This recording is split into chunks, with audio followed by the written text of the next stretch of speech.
Hey everyone, welcome back to Technology Trends. Today we're covering the OPPO Reno 14 series, just launched in India and China.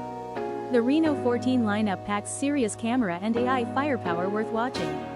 OPPO officially launched the Reno 14 and Reno 14 Pro on July 3rd, featuring 120Hz OLED displays, AI-enhanced cameras, and high-capacity batteries, all powered by MediaTek's latest chips. Both models have 120Hz OLED screens with peak brightness up to 1200 nits.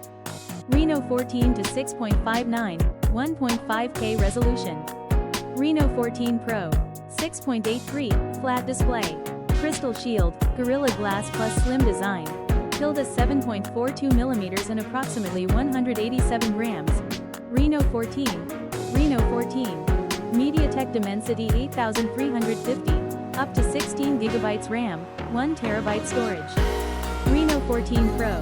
Dimensity 8450, premium tier 4nm chip, same RAM, storage options. Both run ColorOS 15 on Android 15. Reno 1450MP Sony IMX882 plus 50 megapixels periscope plus 8 megapixels ultrawide plus 50 megapixels selfie. Reno 14 Pro. Quad 50 megapixels cameras, main, ultra-wide, 3.5 times periscope, and eye-focused sensor, 50 megapixels selfie. AI features include Live Photo 2.0, Flash Photography, Perfect Shot, and AI Editor 2.0. Massive 6000 mAh, Reno 14, 6200 mAh, Pro batteries. 0W wired, both, plus 50W wireless on Pro only. Now for US fans. OPPO hasn't announced a US launch or pricing yet. If they follow the India model, tilde 40,000 rupees to 54,000 rupees right pointing arrow $500 to $700 range, expect competitive pricing with flagship grade features.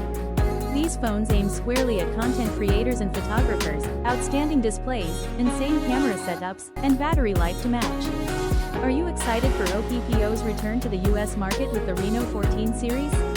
Which model grabs you more, the iPac Pro or the feature-rich base model? Let me know in the comments below. Don't forget to like, subscribe, and hit the bell so you don't miss US announcements or our full review once it's available.